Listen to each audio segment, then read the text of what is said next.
કે મન હોય તો માળવે જવાય, અને આ કહેવતને એકદમ ખરી સાબિત કરી રહ્યા છે એક અનોખા જ ડોક્ટર કે જેમનું કદ છે નાનું પણ ઈરાદાઓ છે ખૂબ જ મક્કમ. ભાવનગરની પ્રસિદ્ધ સરટી હોસ્પિટલમાં ફરજ બજાવી રહેલા એક ડોક્ટર આજકાલ ચર્ચામાં છે, અને તે ચર્ચા શા માટે છે તે તેમને જોઈને જ આપ સમજી ગયા હશો. મૂળ તળાજાના વતની 23 વર્ષીય ડોક્ટર ગણેશ બારૈયાની હાઇટ માત્ર 3 ફૂટ છે અને તેમનું વજન છે માત્ર 18 કિલો. પણ તેમના સપનાઓની ઉડાન ભરવામાં તેમની આ શારીરિક ખામી ક્યારેય બાધારૂપ નથી બની. જો કે 12 સાયન્સ બાદ તેમણે જ્યારે ડોક્ટર બનવાનો નિર્ણય કર્યો ત્યારે શરૂઆતમાં તેમને અનેક મુશ્કેલીઓનો સામનો કરવો પડ્યો હતો. 12th साइंस का पास किया नीलकंठ विद्यापीठ तलाजा से, और एमबीबीएस में एडमिशन लेने के लिए नीट की एग्जाम क्लियर की और एमबीबीएस में एडमिशन लेने के लिए फॉर्म फिलअप किया.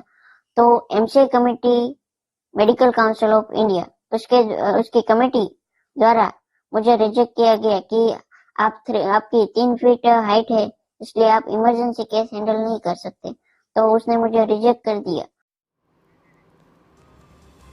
તો નીટ ક્લિયર કરવા છતાં ડોક્ટર ગણેશ બારૈયાને તેમના કદને લીધે એમબીબીએસમાં એડમિશન ન અપાયું. ડોક્ટર ગણેશ બારૈયાએ ગભરાયા વિના તેમના સ્કૂલ પ્રિન્સિપલની મદદ માંગી. ગુજરાતના તત્કાલીન શિક્ષણ પ્રધાન ભૂપેન્દ્ર ચુડાસમા અને ભાવનગર કલેક્ટરની સલાહ અંતર્ગત ગુજરાત હાઈકોર્ટમાં તેઓએ કેસ દાખલ કર્યો. હાઈકોર્ટમાં ડોક્ટર ગણેશ બારૈયા કેસ હારી ગયા, પણ નિરાશ થયા વિના સુપ્રીમ કોર્ટમાં તેઓએ કેસ દાખલ કર્યો. વર્ષ 2018માં ડોક્ટર ગણેશ બારૈયા કેસ જીતી ગયા અને વર્ષ 2019માં તેમને એમબીબીએસમાં એડમિશન મળી ગયું. ડોક્ટર ગણેશ બારૈયાએ વર્ષ 2019માં ભાવનગરની ગવર્મેન્ટ મેડિકલ કોલેજમાં એડમિશન લઈ લીધું. આજે તેઓ ડોક્ટર બનીને દર્દીઓની સેવા કરી રહ્યા છે. જો કે ડોક્ટર ગણેશ બારૈયાનું કહેવું છે કે પહેલી નજરે દર્દીઓને થોડું અજુગતું જરૂર લાગે છે, પણ પછી દર્દીઓ પણ આ મક્કમ ઈરાદાના ડોક્ટરને મળીને ખુશ થઈ જાય છે.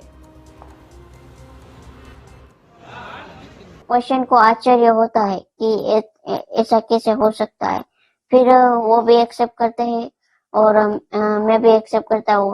तो वो बहुत खुश होते हैं.